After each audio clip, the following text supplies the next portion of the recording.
जय शिवराय. स्वराज्य सूर्य शिवाजी महाराज या आपल्या यूट्यूब चॅनलमध्ये तुम्हा सर्वांचं स्वागत आणि शिवजयंतीच्या हार्दिक हार्दिक शुभेच्छा.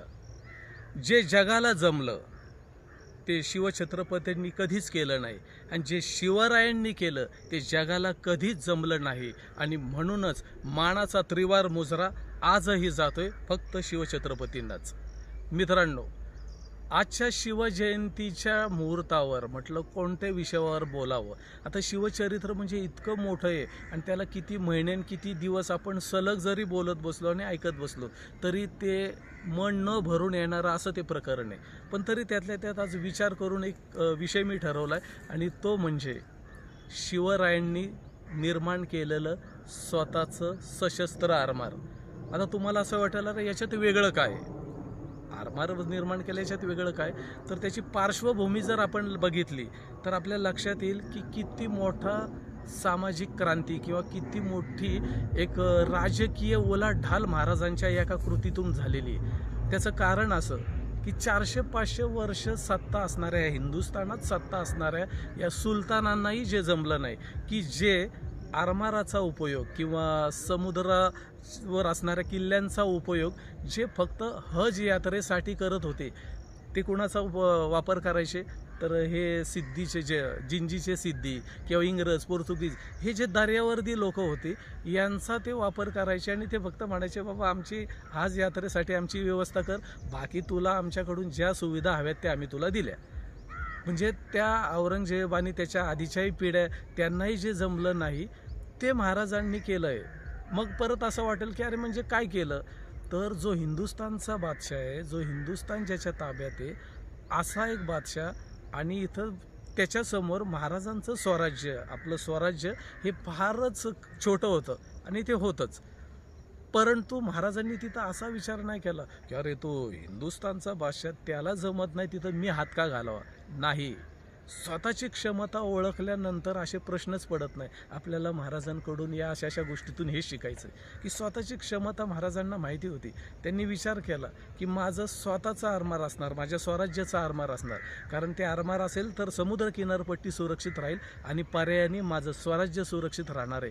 कारण या समुद्र किनारपट्टीवरून ही सिद्धी लोक या स्वराज्यातल्या आया बहिणींना पळून न्यायचे, मस्कतला त्यांचा व्यवहार व्हायचा, मस्कतला गुलाम म्हणून विकले जायचे आणि याला थांबवणारं कोणही नव्हतं. आणि थांबवणार तरी कसं, कारण ते तंत्रज्ञानच आमच्याकडं नव्हतं किंवा तो विचारही कोणी केला नव्हता.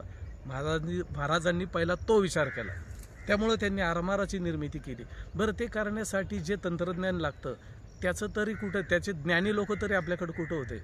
परंतु महाराजांनी तिथंही दुप्पट चौपट पगार देऊन पोर्तुगीज बोलवले. 350-400 पोर्तुगीज आरमार निर्मितीसाठी कामाला लावले आणि जे व्हायचं तेच झालं. आणि महाराजांना त्याची कल्पना होतीच.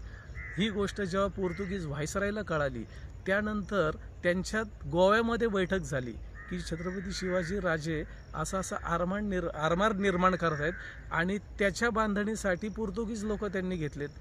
तर त्यांनी मग विचारलं की अरे बाबा ते आपल्या लोकांना की तुम्ही हे काम का करतायत, तर त्यांनी सांगितलं की ते त्यांना आरमार बांधायचे म्हणून. कशासाठी, तर काय नाही, ते इंग्रज किंवा सिद्धी यांच्यावर वचक ठेवण्यासाठी.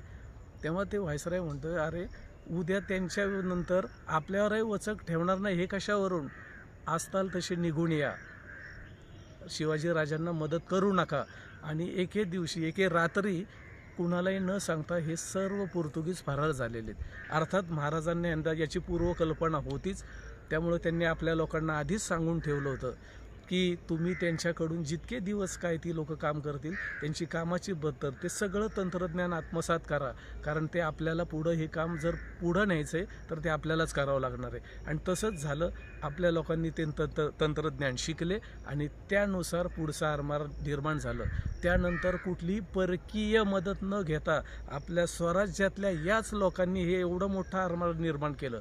सुरुवातीच्या काळात 1664ला वगैरे हे आरमार अतिशय तुटपुंजच होतं, कारण इंग्रज पत्र व्यवहार करत आहेत इंग्लंडला की शिवाजी राजांचा आरमार फारच तकलादू आहे, आमची एक फ्रिगेडसुद्धा त्यांचा आहे ना उद्ध्वस्त करू शकते.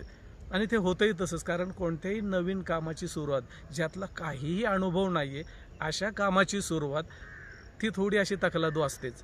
परंतु 12 ते 15 वर्षात पुढं महाराजांनी इतका बदल केला आहे, इतकं त्यात नाविन्य आणलं आहे की नंतर हेच इंग्रज 1678ला वगैरे पुन्हा पत्र लिहित आहेत इंग्लंडला की शिवाजी राजांकडे ज्या प्रकारचा आरमार आहे, म्हणजे त्यांच्या आरमारात ज्या प्रकारच्या गुराबा, जहाजं, नौका आहेत, तशा इंग्रजी आरमारात हव्यात तरच आम्ही लढू शकतो. म्हणजे जे दर्यावर्दी आहेत, ज्यांचा जन्म समुद्राच्या पाण्यावर आहे, अशा लोकांनाही हेवा वाटावा असं आरमार शिवरायांनी उभं केलं. कशाच्या जोरावर? तर फक्त इच्छाशक्ती आणि प्रचंड ज्ञान लालसा. त्यांनी ज्ञान मिळवलं, त्यातलं माहिती मिळवली आणि स्वतःचं आरमार निर्माण केलं. त्यांनी हा विचार नाही केला की त्या औरंगजेबाला जे जमत नाहीये ते मला कसं काय जमेल. स्वतःची क्षमता त्यांनी ओळखली. आपल्या लोकांनाही त्यांनी प्रशिक्षित केलं. एका राजाचं हेच महत्त्व असतं. मला आज हे सांगायचा विषय एवढ्यासाठी की आता 10वी आणि 12वीच्या परीक्षा आहेत, काहीच दिवसांवर सुरू होत आहेत.